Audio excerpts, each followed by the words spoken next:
उत्तर प्रदेश के पूर्वी हिस्से में बसा एक जिला शिवपुर। खेतों से हरियाली झांकती है, लेकिन सिस्टम में सड़ांध। यहां अफसरों का आना जाना लगा रहता है, लेकिन हालात नहीं बदलते। सरकारी योजनाएं फाइलों से बाहर ही नहीं आती और विकास सिर्फ घाषणों में दिखता है। यहां के कद्दावर नेता और राज्य सरकार में ग्रामीण विकास राज्य मंत्री शंभुनाथ तिवारी का बोलबाला है। अधिकारी उनकी बात काटने की हिम्मत नहीं करते और जो करता है उसे तबादले या निलंबन का स्वाद चखाया जाता है। फरवरी की एक सुबह शिवपुर में एक नई हलचल हुई। जिले में नए जिलाधिकारी के रूप में विवेक त्रिपाठी ने कार्यभार संभाला। 38 वर्षीय युवा अफसर, जिसने पहले ही कई जिलों में अपनी ईमानदार छवि और सख्त रवैये से पहचान बनाई थी। पहले दिन की ही प्रेस कॉन्फ्रेंस में विवेक बोले, मेरी प्राथमिकता है पारदर्शिता, जनहित और नियमों का पालन। ना कोई माफिया बचेगा, ना भ्रष्टाचार। शब्द सीधे थे, लेकिन जिला प्रशासन और राजनीतिक गलियारों में खलबली मच गई। विवेक ने आते ही अधिकारियों की गोपनीय बैठक बुलाई, लंबित परियोजनाओं की समीक्षा की और 2 भ्रष्ट इंजीनियरों को निलंबित कर दिया। अगले हफ्ते उन्होंने शहर की अवैध कॉलोनियों पर बुलडोजर चलवा दिया, जिनमें से 2 मंत्री शंभुनाथ तिवारी के आदमी के थे। मंत्री साहब ने पहली बार फोन किया, त्रिपाठी जी थोड़ा लचीलापन रखिए, ये जमीनें गरीबों की हैं, भावनाओं से मत खेलिए।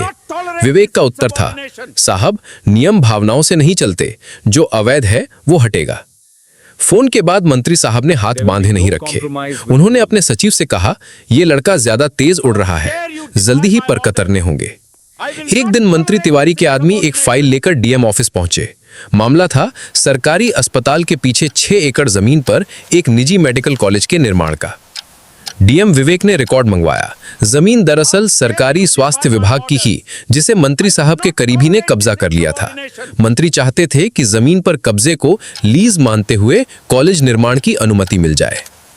विवेक ने फाइल पर साफ लिखा, सरकारी संपत्ति पर अवैध कब्जा, अनुमति अस्वीकृत। फाइल लौटते ही मंत्री साहब तिलमिला उठे। उन्होंने तुरंत मुख्यमंत्री कार्यालय में कॉल किया और कहा, वो डीएम शिवपुर वाला हद कर रहा है, हमारे विकास कार्य रोक रहा है, कार्रवाई होनी चाहिए। मुख्यमंत्री ने चुपचाप कहा, तुम एक लिखित शिकायत भेजो, हम देख लेंगे। इस बीच डीएम विवेक शिवपुर के गरीब इलाकों में जाकर खुले में शौच की रोकथाम, स्कूलों में मिड डे मील और राशन घोटाले पर खुद छापे मारने लगे।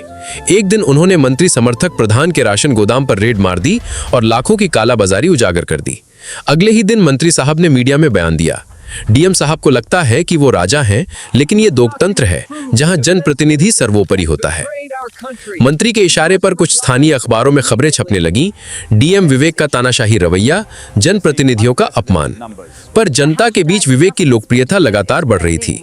सोशल मीडिया पर वीडियो वायरल हो रहे थे, कैसे उन्होंने खुद स्कूल में भोजन चखा, गरीबों से बातचीत की, कैसे हर शुक्रवार जनता दरबार लगाते। एक शाम जब विवेक अपने कैंप ऑफिस में फाइलें देख रहे थे, एक वरिष्ठ अधिकारी का फोन आया, सर शासन से एक पत्र आया है, आपको तत्काल प्रभाव से निलंबित किया जा रहा है। विवेक चौंक गए। कारण? जनप्रतिनिधियों की शिकायतें, अनुशासनहीनता और मनमानी, यही लिखा है। ये खबर रात भर में आग की तरह फैल गई। अगले दिन शिवपुर बंद रहा। स्कूल, बाजार, रिक्शा, सब ने हड़ताल की घोषणा की। हजारों लोग डीएम ऑफिस के बाहर जुटे, हमारे डीएम को वापस दो। एक बुजुर्ग किसान चिल्लाया, पहली बार कोई अफसर हमारे गांव आया था, अब उसे सस्पेंड कर दिया। जस्टिस फॉर डीएम ट्रेंड करने लगा। बड़े न्यूज चैनलों ने भी मुद्दा उठाया। देश भर के युवा अफसरों ने परोक्ष समर्थन जताया। विपक्ष ने विधानसभा में हंगामा किया। मुख्यमंत्री पर पक्षपात और भ्रष्टाचार का आरोप लगा। मुख्यमंत्री, जो शुरू में चुप थे, अब दबाव में आ गए। उन्होंने मुख्य सचिव को आदेश दिया, पूरी जांच कराओ, सच सामने आना चाहिए। मुख्य सचिव ने फील्ड से रिपोर्ट मंगवाई। उसमें स्पष्ट लिखा था, डीएम ने नियमों के अनुसार काम किया। जिन मामलों में शिकायत है, वे सब मंत्री के प्रभाव क्षेत्र से जुड़े हैं। जनता में अफसर के प्रति विश्वास है। 3 दिन बाद मुख्यमंत्री ने प्रेस कॉन्फ्रेंस बुलाई। शिवपुर के जिलाधिकारी विवेक त्रिपाठी के निलंबन को रद्द किया जाता है। साथ ही जिन मामलों में जनप्रतिनिधियों की संलिप्तता की शिकायतें आई हैं, उन पर एसआईटी जांच होगी। राज्य में भूचाल आ गया। मंत्री शंभुनाथ तिवारी मीडिया से बचने लगे। उनके कई करीबी गिरफ्त में आए। डीएम विवेक फिर से शिवपुर लौटे। इस बार पूरे जिले ने उन्हें फूलमालाओं से स्वागत किया। डीएम ने फिर से वही कार्यशैली अपनाई, सख्ती, नियम और जनसेवा। पर अब उन्हें सिर्फ फाइलों से नहीं, लोगों के दिल से ताकत मिल रही थी। मंत्री साहब धीरे धीरे पार्टी में अलग थलग पड़ने और 1 साल बाद एक मुकदमे में दोषी पाए गए। जब मंत्री साहब ने डीएम को किया सस्पेंड तो उन्हें लगा कि खेल खत्म हो गया, लेकिन वो भूल गए कि सत्ता कुर्सी से नहीं, जन समर्थन से चलती है।